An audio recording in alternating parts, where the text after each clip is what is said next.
Il est 13h40 en Côte d'Ivoire et en temps universel. Vous êtes sur RTI 1. Bonjour et bienvenue dans cette édition. Cette matinée du mercredi 2 février était consacrée à la cérémonie de présentation des vœux au président de la République, Alassane Ouattara. Tous les corps constitués se sont succédés à la tribune pour souhaiter au chef de l'État les vœux de bonheur, de prospérité et de développement de la Côte d'Ivoire. À suivre en début de journal. Dans le cadre de la vidéo-verbalisation, des unités mobiles ont été mises en place pour un contrôle plus accru sur nos routes pour combattre l'incivisme. Gare donc aux automobilistes imprudents. Hier, dans la commune de Cocody, ce sont 376 contrevenants qui ont fait les frais de la mobilisation des unités mobiles. La Coupe d'Afrique des Nations 2021 se poursuit au Cameroun. Ce soir démarre la phase des demi-finales avec la première opposition, Burkina Faso Sénégal. C'est sur le coup de 18h50 et la rencontre est à suivre sur votre chaîne préférée, RTI 1, la chaîne qui rassemble. Vous avez pu le voir en direct sur notre antenne, la présentation des vœux de Nouvel An de tous les corps constitués au chef de l'État. La cérémonie s'est faite ce mercredi au palais de la présidence de la République. Tous se sont succédés à la tribune. Les diplomates, ambassadeurs accrédités en Côte d'Ivoire, les représentants des différentes institutions de la République et des différentes juridictions, les autorités déconcentrées et les représentants des partis politiques, l'armée ivoirienne, dans toutes ses composantes, la SCAD, les universitaires, les directeurs généraux, patrons de sociétés d'État, les garants de la tradition, les guides religieux, tous souhaitent la santé, la prospérité et la paix en Côte d'Ivoire. On y reviendra très largement ce soir dans le 20h. Mais avant, je vous propose de suivre les réactions de quelques participants à cette cérémonie de présentation de vœux au chef de l'État. Leurs réactions ont été recueillies par l'ensemble de nos reporters. Mais avant, vous allez suivre cette intervention, un bout de l'intervention du chef de l'État, le président lui-même, le président de la République. Je voudrais vous exprimer mes sincères remerciements pour les vœux chaleureux et les paroles pleines d'espoir que vous venez, au nom du corps diplomatique, de m'adresser ainsi qu'à mon épouse, au gouvernement et au peuple ivoirien. Je voudrais à mon tour former des vœux ardents de santé, de prospérité, de paix et de bonheur pour vous-même, pour tous les membres du corps diplomatique, pour vos familles respectives, ainsi que pour les chefs d'État, les souverains et les dirigeants des organisations internationales que vous représentez en Côte d'Ivoire. Le gouvernement et le peuple ivoirien voudraient par ma voix réaffirmer toute leur gratitude et leur remerciement pour l'élan de solidarité que l'ensemble des pays et des organisations internationales que vous représentez nous ont témoigné suite au décès du Premier ministre Ahmed Bakayoko le 10 mars 2021. Cette solidarité a été d'un grand réconfort. L'année 2021 qui vient de s'achever a été marquée par plusieurs événements majeurs, tant sur le plan national qu'international. Au plan national, les élections législatives tenues le 6 mars 2021 ont enregistré pour la première fois depuis 2 décennies la participation de la quasi-totalité des partis politiques significatifs de notre pays. Ces élections inclusives se sont déroulées dans un climat apaisé, grâce aux nombreuses actions du gouvernement et des leaders politiques en faveur de la réconciliation et au raffermissement de la paix. Elles ont abouti au renouvellement de la quasi-totalité des membres de l'Assemblée nationale de Côte d'Ivoire, qui est le reflet des principales tendances politiques dans notre pays.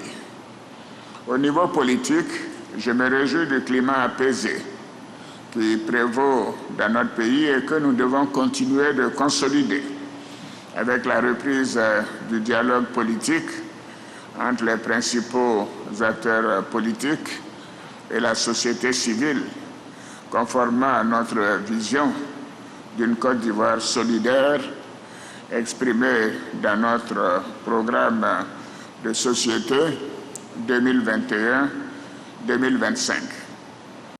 C'était donc un extrait de l'intervention du chef de l'État à l'occasion de la cérémonie de présentation des vœux ce matin même au palais de la présidence de la République. Les réactions des participants vous seront proposées ce soir dans le 20h.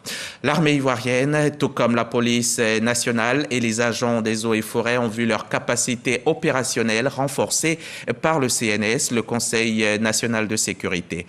Les forces de défense et de sécurité ont reçu du matériel roulant et de nombreux autres équipements pour être à même de faire face à toutes sortes de menaces dont viennent. Les précisions d'Abou Sanogo. Le CNS, le Conseil national de sécurité, dote la gendarmerie nationale, la police nationale, le Centre de coordination des décisions opérationnelles, CCDO, et les eaux et forêts de matériel et d'équipement pour améliorer leur mobilité sur le terrain, pour davantage d'efficacité dans l'accomplissement de leurs missions régaliennes respectives. Ces dons ont été remis par le ministre, directeur du cabinet du président de la République, secrétaire exécutif du Conseil national de sécurité, Fidel Sarasoro. Le gouvernement ivoirien a initié, dans le cadre notamment des lois de programmation militaire et sécuritaire, plusieurs actions visant la modernisation et la professionnalisation des forces de défense et de sécurité. Ces efforts impulsés par le président de la République, chef suprême des armées, ont progressivement conduit à une nette amélioration de la situation sécuritaire générale. Je voudrais clore en transmettant à nos vaillantes forces le message du président de la République qui les exhorte à faire un bon usage du matériel que le Conseil national de sécurité met ainsi à leur disposition. Le président de la République voudrait les rassurer de l'engagement du gouvernement à continuer d'œuvrer à l'amélioration de leurs conditions de vie et de travail. Ces matériels et équipements acquis sont composés de plus de 200 véhicules, dont des ambulances médicalisées, des embarcations navales d'intervention, des drones de surveillance, des armements et des munitions, des équipements de contrôle routier, des véhicules de transport de troupes, 44 motos, des matériels balistiques et de maintien d'ordre, des matériels de transmission et des GPS. Ils vont permettre aux forces de défense et de sécurité de lutter efficacement contre toutes les menaces sécuritaires.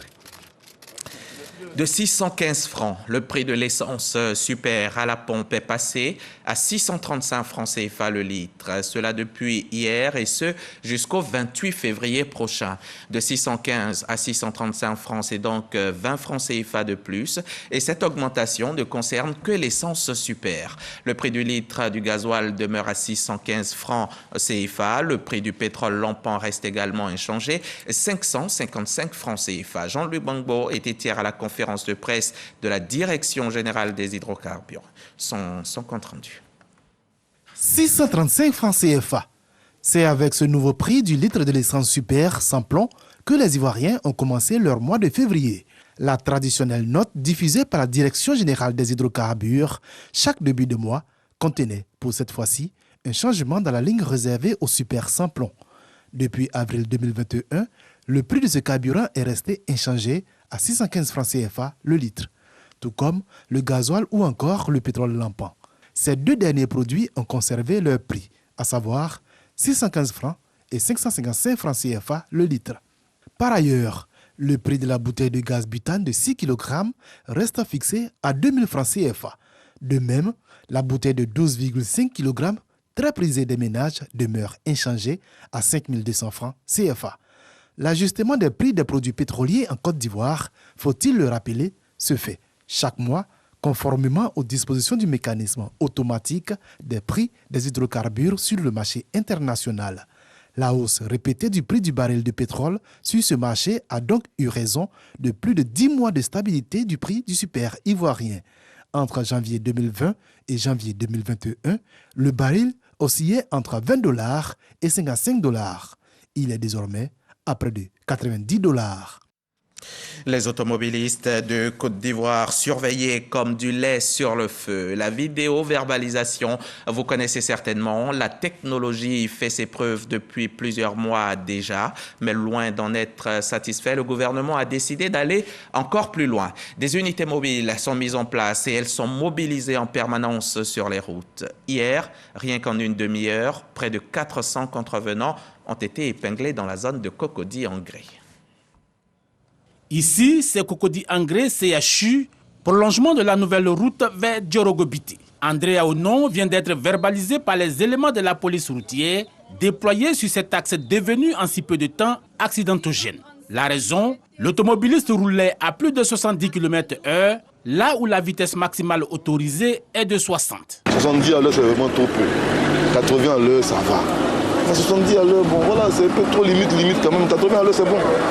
On m'a dit que je vais recevoir un SMS et puis je pourrais payer en ligne. Cet après-midi, sur 376 véhicules épinglés pour excès de vitesse, 105 ont vu leur conducteur interpellé et notifié sur place. Mais ces unités mobiles ne se contentent pas seulement de détecter les excès de vitesse. Les forces de l'ordre immobilisent aussi les cas d'usurpation ou d'absence de plaques, les plaques illisibles ou fantaisistes, les véhicules volés ou recherchés, les véhicules en défaut de documents administratifs ou encore les engins cumulant des amendes impayées. Ces dispositifs vont se déployer presque sur tous les axes et que ces axes seront choisis en fonction du degré d'accidentologie de ces zones et seront traités. La sécurité routière est un enjeu prioritaire pour le ministère des Transports qui se dit déterminé à maintenir la pression sur les contrevenants au code de la route via le porte-monnaie. Vous avez une équipe en poste un peu plus reculé, qu'on appelle le poste d'interception. Et à ce poste d'interception, vous allez trouver un van aménagé en bureau dans lequel vous avez toute la technologie qui permet de remonter l'information de la détection de sorte à arrêter les véhicules par sélection. La Côte d'Ivoire enregistre annuellement au moins 1300 morts sur les routes. La vidéo-verbalisation, lancée le 7 septembre 2021, se présente comme une réponse à l'incivisme des usagers. Cette nouvelle est saluée par les fonctionnaires de Côte d'Ivoire en matière de logement. Ils pourront désormais bénéficier du système de location-vente. Le programme est dénommé « Un fonctionnaire, un toit ». Il vient d'être présenté à l'ensemble des agents de l'État et à la presse. Espérance Diakalé et Cheikh Koné y étaient pour RTI. Un fonctionnaire, un toit, c'est l'intitulé de ce programme qui va permettre aux fonctionnaires de bénéficier du système de location-vente. Un système dans lequel le locataire paye un loyer mensuel sur une période de 15 ans. Le président de la République, son Excellence Alassane Ouattara, a bien voulu, à travers sa politique, permettre aux Ivoiriens d'avoir un toit. Et donc nous nous inscrivons dans cette politique-là, dans cette politique de logement. Nous envoyons en relation avec nos partenaires extérieurs la possibilité aux fonctionnaires, la première cible, d'avoir un logement. En vue d'aider à l'accomplissement de ce projet, la communauté villageoise d'Abiaté 2, dans la commune de Songon, a offert à l'opérateur une parcelle de 103 hectares. À terme, 30 000 logements de différents standards seront livrés. Les villes concernées par ce programme sont Songon, Bingerville et Bassam. Nous prenons donc toutes les dispositions afin de les accompagner, c'est-à-dire afin de permettre aux fonctionnaires d'adhérer à ce projet, mais en même temps créer une synergie entre les souscripteurs et le promoteur, afin que, à terme, les Ivoiriens que nous sommes, les fonctionnaires que nous sommes, puissions avoir un toit pour nos derniers jours. Depuis 2012, le gouvernement s'engage à faciliter l'acquisition des logements aux populations grâce à son programme de construction de logements sociaux. Un reportage d'Espérance Diakalé commenté pour vous par Cheikh Koné Aboubakar. Je vous amène à présent dans le Tchologo, au nord de la Côte d'Ivoire. Une mission de suivi et évaluation des projets hydrauliques s'y effectue depuis quelques jours. C'est précisément dans le village de Nambengue, département de Ouangolodougou, une localité qui a bénéficié d'un projet financé par l'UEMOA à hauteur d'1,124 milliard de francs CFA. On suit la correspondance d'Ami Sissoko. Région du Tchologo, Nabingue, à 19 km de Ouangolo. Une délégation du ministère de l'Hydraulique sur le terrain pour une mission de suivi et évaluation du projet pilote du programme régional des aménagements hydrauliques multi-usages. Grâce à ce projet, Nabingué bénéficie d'un château d'eau, de 5 forages équipés de systèmes de pompage solaire et électrique et de 7 bornes fontaines. Vous préparez, quand il n'y a pas l'eau là, vous partez chercher l'eau au puits. Souvent c'est sale, comme on fait. Mais comme il y a la pompe maintenant, plus besoin d'aller au loin à cause de l'eau. La particularité de ce projet est qu'il permet de résoudre non seulement la question de l'accès à l'eau potable, mais également celle de l'autonomisation des femmes et des jeunes à travers l'aménagement d'une parcelle de 40 hectares pour le maraîchage, l'élevage, la création de 8 étangs piscicoles et la mise en place d'un verger. Coût de réalisation de ce projet, 1,124 milliard de francs CFA. C'est le don de l'UEMOA en faveur de 7000 âmes de ce village. C'est une grande chance pour Nabingué. Et ce n'est pas Nabingué seul, c'est toute la région, c'est tous les départements de Ouangolo qui gagnent. C'est un projet d'envergure. Ce sont des faits comme ça qui permettent aux populations d'être sensibles au message que nous leur passons, d'adhérer, n'est-ce pas, au projet du gouvernement que nous présentons. L'UEMOA a financé ce projet pour qu'on puisse s'inspirer si le projet est une réussite, pour que l'État puisse rechercher les financements pour dupliquer le projet dans les autres localités. Pour le moment, on peut dire que c'est une réussite. L'équipement est achevé. Les travaux sont exécutés à 90%. Il ne reste que l'achèvement des travaux d'aménagement avant la remise officielle prochaine des ouvrages aux populations par le ministre de l'Hydraulique, Laurent Tchaba. Merci à vous, Ami Sissoko, notre correspondante dans la zone nord de Côte d'Ivoire. Un mot d'agriculture à présent. Dans quelques jours seulement, la campagne 2022 de commercialisation de l'anacarde sera officiellement lancée. Ce sera dès vendredi prochain, le 4 février. Le défi majeur sera de consolider la place de leader mondial de la production qu'occupe la Côte d'Ivoire. Le prix plancher obligatoire borchon du kilogramme de cajou ayant été fixé à 305 francs. Nous avons voulu savoir comment les acteurs préparent la saison, comment ils se préparent à l'aborder. Pour cela, je vous emmène dans le Gontougo, l'une des plus grandes zones de production de l'anacarde du pays. Et là-bas, on est mobilisé contre la fuite des produits vers les pays limitrophes. On y va maintenant avec Mahama Traoré. Des anacardiers tutoyant la chaussée, celle qui rallie la ville de Bondoukou à celle de Bouna. Ce paysage prouve à suffisance que nous sommes dans une zone de forte production. Après 70 km de parcours, nous voici à Flakiédougou. Dans la région du Gontougo, cette bourgade est réputée être le centre névralgique du commerce de cajou. L'ambiance y est encore timide avant le lancement de la campagne prévue ce 4 février, mais il faut déjà se préparer, comme le font les ouvriers de la coopérative de Ondité. Vous essayez de mettre tout en ordre, arranger les sacs vides, les palettes, on va réparer les palettes. Ils s'affairent à aménager l'entrepôt vide avant l'arrivée des tonnes de noix de cajou qui seront acheminées depuis les champs une fois la campagne lancée. Quelques producteurs membres se joignent à la tâche. Avec lui, j'ai fait tous mes ventes, parce que avec lui, même si j'ai besoin des produits, je demande à ce qu'il me donne pour qu'en fait je puisse traiter le champ, que je sais qu'on est en communauté. Compter sur la récolte de firmés est bon signe pour Ondité, surtout que les commandes des clients affluent en cette pré-campagne. Le plus gros client qui prend avec nous, voilà, il demande près de 10 000 tonnes, qu'on fasse 10 000 tonnes pour lui. Voilà. Donc, avec les autres aussi qui sont à côté, chacun vient. Cette année même, il y a beaucoup d'architectes qui viennent vers la zone de Bondoukou. Je pense que ça va marcher. Vu notre production, même déjà, nous, pour notre coopérative, on peut avoir 5 à 4 000 tonnes. Ondité compte près de 1000 planteurs affiliés à sa coopérative, mais détenir l'exclusivité d'achat de la production de chacun d'entre eux vaut son pesant d'or. Surtout que ces dernières années, bon nombre de producteurs succombent à la tentation d'acheteurs plus offrants venus des pays limitrophes. Une sorte de concurrence déloyale qui met à mal le marché local. Nos concurrenciers, ils viennent faire les prix, ils augmentent les prix, ils ramassent les produits sans payer des taxes. Alors que nous qui sommes ici en Côte d'Ivoire, les coopératives souffrent actuellement. Les parents n'ont plus confiance en nous. L'an dernier, la région du Gontougo a produit près de 150 000 tonnes de noix de cajou. Seulement 40 000 ont été commercialisées au niveau local, le reste hors des frontières ivoiriennes. Face au manque à gagner causé par ce phénomène, le groupement d'intérêt économique des acheteurs et producteurs de cajou du Zanzan entreprend depuis plusieurs mois une campagne de sensibilisation des acteurs locaux. Bondoukou fait les qualités 54, 53, 52, 51, 50. On regarde pour le nord, on dit la qualité fait 45, 46. Entre 50 et plus et 47 moins, à qui on va donner le prix? C'est 50 et plus qu'on donne le prix. On paye pour eux à 1500 et on paye pour la Côte d'Ivoire à 1000 francs.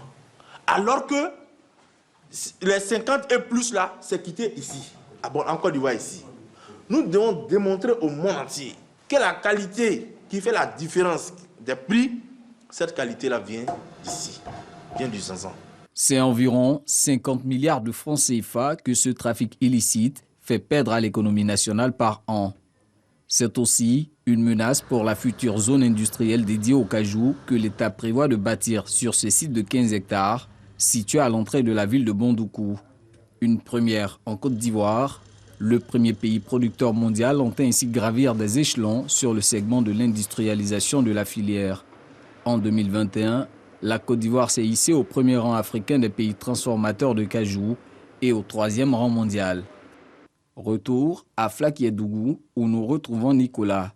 S'il désherbe avec tant de dévotion ses 12 hectares d'anacarde, c'est parce qu'il est optimiste pour sa prochaine moisson. Chaque année, 8, 7 tonnages. Cette année, j'espère avoir au moins 10 ou 12, 13. Cette dizaine de tonnes de récolte attendue fera aussi l'affaire de la coopérative à laquelle est affilié Nicolas, comme 80 autres planteurs. La production de chacun d'entre eux permettra à la coopérative d'honorer son carnet de commandes pour la prochaine saison. Pour les responsables de cette structure, le défi ne sera pas seulement de mobiliser une importante quantité, la qualité des noix sera aussi scrutée. C'est quand vous allez ramasser tout ce qui est végétal. Parce que quand ça dure sur la terre, comme ça peut devenir autre couleur. Ça ne donne pas la qualité. Quand vous ramassez, vous stockez ça bien. Voilà, comme on l'a fait l'année passée, et puis ça réussit. Philippe a bien des raisons d'insister. Par le passé, 25 tonnes de son stock de produits agricoles ont été refoulées pour défaut de qualité. Mais en 2021, sa coopérative a réalisé l'exploit de commercialiser l'ensemble des 400 tonnes de cajou collectées. Un exploit qu'il doit aux bonnes pratiques agricoles acquises auprès de l'ANADER, Agence nationale d'appui au développement rural. Cette année, c'est mieux. Hein? Ouais, ça va. Cette année, ça va. Ça va, non? Oui, ça va. Tu vois comment il y a eu changement? Ouais, Dieu fait grâce cette année, ça va. L'année prochaine, on va faire de plus. On va progresser. On va couper les branches d'anacadier comme on a fait l'année passée. Tu as vu comment ça a produit cette année de plus? Voilà. Donc, ça nous permet de trouver, de faire plus. Donc, avec les conseils qu'on vous donne, avec les agents en ADER, tu vois qu'il y a eu changement. Certaines pratiques devenues récurrentes dans la chaîne de valeur pourraient aussi expliquer le défaut de qualité des noix. Les producteurs n'observent plus vraiment les opérations post-récolte. Ils ont tendance, dès qu'ils ramassent, à vraiment vendre le produit immédiatement. Et ça fait que la qualité a pris un coup de nos jours, ça il faut le reconnaître. Pendant le ramassage, les gens ont besoin de la main-d'œuvre. Et cette main-d'œuvre-là qui vient, quelquefois, ne respecte pas vraiment les mesures post-récolte. Peut-être par ignorance ou bien par manque de temps. Le top départ de la campagne 2022 sera donné ce vendredi. Le prix plancher obligatoire Borchamp a été fixé à 305 francs CFA. Le gouvernement prévoit une production d'environ 1 040 000 tonnes de noix de cajou brutes, contre plus de 805 000 la saison précédente. Le Grand Togo mobilisé contre la fuite de l'anacarde vers les pays limitrophes. C'est un grand reportage de Mahama Traoré, Michel Kwame et Célestin Frodo. On passe au chapitre santé de ce journal avec bien sûr l'actualité du coronavirus en Côte d'Ivoire.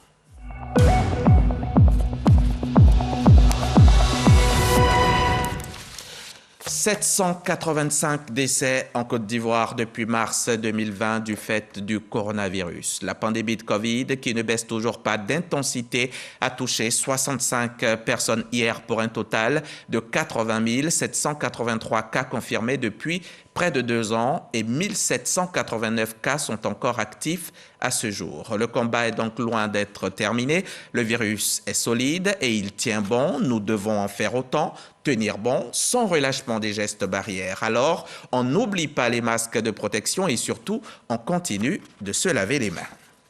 Souvenez-vous, depuis 2015, les victimes blessées des crises ivoiriennes depuis 2002 bénéficiaient d'une prise en charge médicale gratuite. Le processus avait été interrompu pendant quelques mois, mais c'est reparti. Le processus reprend son cours normal. Le ministère de la Solidarité et les établissements sanitaires intervenant dans la prise en charge viennent de renouveler l'accord. Le témoignage d'Issa Tchonayeo. Depuis 2015, les blessés des crises en Côte d'Ivoire bénéficient des soins gratuits dans différents établissements sanitaires du pays. Ce, après la signature d'une convention entre le département en charge des victimes et le ministère de la Santé. Le processus, ayant connu un flottement après la formation du gouvernement en avril 2021, reprend de plus belle. Le ministère de la Solidarité et de la lutte contre la pauvreté et les différents établissements de santé intervenant dans la prise en charge viennent de renouveler cette collaboration. Les victimes, quand elles arrivent dans nos hôpitaux, elles sont munies d'un bon de prise en charge. Et avec ce bon-là, elles rentrent dans nos hôpitaux et elles sont prises en charge. Ça veut dire que si, du temps déjà de la cône arrive, c'est des listes qui sont déjà établies. Donc, on sait déjà ce qu'ils ont, ces blessés. Au début de l'opération en août 2015, la phase pilote avait permis à 1000 victimes de bénéficier des soins gratuits. Aujourd'hui, ce sont plus de 4000 blessés qui sont concernés. Un soulagement pour les associations des victimes et des blessés. Il faut d'abord remercier le chef de l'État et puis surtout son gouvernement, son ministère de la Solidarité, vient de reprendre le volet de la prise en charge. Je souhaite que le ministère va plus loin encore en donnant des bons et en donnant leur prix de transport pour aller jusqu'au lieu où ils doivent se soigner. C'est un grand soulagement pour moi personnellement et vraiment je crois que ça serait un grand soulagement aussi pour toutes les victimes qui ont besoin de la prise en charge. La réussite de l'opération passe par la mobilisation et l'implication de plusieurs structures spécialisées. La ministre Miss Belmondo, à travers ce renouvellement de cette convention, réitère la volonté du chef de l'État de soulager toutes les victimes des crises ivoiriennes. La réparation des préjudices dans le cas des crises qui ont secoué notre pays est un des signes forts de l'engagement du gouvernement et pour le président Alassane Ouattara dans le processus de sortie de crise. C'est l'une des conditions à la consolidation de la paix et à la restauration du tissu social. Cet engagement de l'État ivoirien a permis à ces familles durablement affectées par les événements douloureux que la Côte d'Ivoire a traversés d'être un tant soit peu soulagées. Miss Belmondo a rassuré qu'aucun blessé des crises en Côte d'Ivoire ne sera laissé pour compte et a insisté sur la gratuité des soins dans les établissements réquisitionnés pour la circonstance. On va à présent s'intéresser à cette activité du ministère de l'Éducation nationale et de l'alphabétisation. Ce sera en bref et en images. Le département de Maria Tokone a remis cette semaine 35 véhicules neufs à plusieurs inspecteurs et directeurs régionaux, de quoi améliorer leurs conditions de travail. On en saura plus dans nos prochaines éditions avec Franck Quadio. Pendant ce temps, le ministre de la Réconciliation et de la Cohésion sociale, lui, s'entretenait avec les journalistes de Côte d'Ivoire. Le ministre a été reçu à la Maison de la Presse où sont logés les bureaux de l'Union nationale des journalistes de Côte d'Ivoire. Les échanges ont essentiellement porté sur la collaboration journalistes de Côte d'Ivoire, ministère de la Réconciliation. Témoin de la rencontre, Angela Diallo, son reportage dans nos prochaines éditions. Nous sommes en début d'année 2022, période de présentation des vœux à nos chers parents, aux êtres qui nous sont chers, à nos collègues, aux amis. Que 2022 vous soit agréable, qu'elle vous soit belle et heureuse. La RTI vous le souhaite à travers Bonjour 2022, l'émission d'humour par excellence qui a déposé cette semaine ses valises à Danané, à l'ouest de la Côte d'Ivoire. Et comme toujours, c'était le fou rire assuré. Ambiance toute particulière et mobilisation exceptionnelle au stade de Danané, localité située dans la région du Tongui à l'ouest de la Côte d'Ivoire. Normal, les humoristes de Bonjour de la RTI sont bel et bien présents à Danané. Des humoristes qui ne manquent pas d'ingéniosité pour arracher le sourire au public. Les blancs qui ont fait cache-nez là, je n'ai pas compris. Regardez cache-nez, ça. Mais ils n'ont pas tenu compte des têtes de Yacouba. Faut jamais demander à Yacouba de dire que le bœuf. Si on va dire que le bœuf. Yacouba ne peut pas dire mon petit, dit gbedi. À travers donc, Bonjour, le directeur général de la RTI veut marquer l'attachement du groupe RTI à la zone du Tongpi et par ricochet Danané. On dit toujours Danané est loin d'Abidjan. Non, c'est Abidjan qui est loin de Danané. Parce que la RTI est très proche de Danané. Et ce qui se fait ici se relaie. Et on voit tout Abidjan. Pour le parrain, le ministre de l'Intérieur et de la Sécurité, le général Vagando Diomandé, c'est une fierté que de recevoir pour la toute première fois Bonjour à Danané. Il a félicité les populations pour leur forte mobilisation avant de les exhorter à privilégier l'union et la solidarité dans la région. Il avait à ses côtés la secrétaire d'État chargée de la protection sociale. Que cette année montre au monde entier l'union, la solidarité, l'entente parfaite de tous les cadres du Tongpi, tous unis comme les doigts d'une seule main pour avancer et avancer résolument vers le développement. Merci à monsieur le directeur général de la RTI, grâce à qui aujourd'hui nous avons cette grande mobilisation dans la joie et dans l'allégresse. Heureux, le public composé des différentes couches sociales n'a que rêve. Le retour de Bonjour à Danané l'année prochaine. Goyave, goyavier, manguier, ignamier. Ça a tué. Je vous souhaite de rire autant chaque jour tout au long de l'année 2022. La situation est sous contrôle. Ce sont les mots du président bissau-guinéen mardi soir à la presse. La situation a été très confuse hier à Bissau. Des tirs ont été signalés dans le centre-ville, près des institutions du pays. Des détonations qui ont provoqué un début de panique. La CEDEAO a condamné une tentative de coup d'État. C'est donc vers 17h20, heure locale, que les militaires sont entrés dans le palais du gouvernement et que les membres du gouvernement ont été libérés. Qui du Sénégal ou du Burkina sera libéré de cette forte pression des demi-finales de la CAN 2021? On le saura ce soir.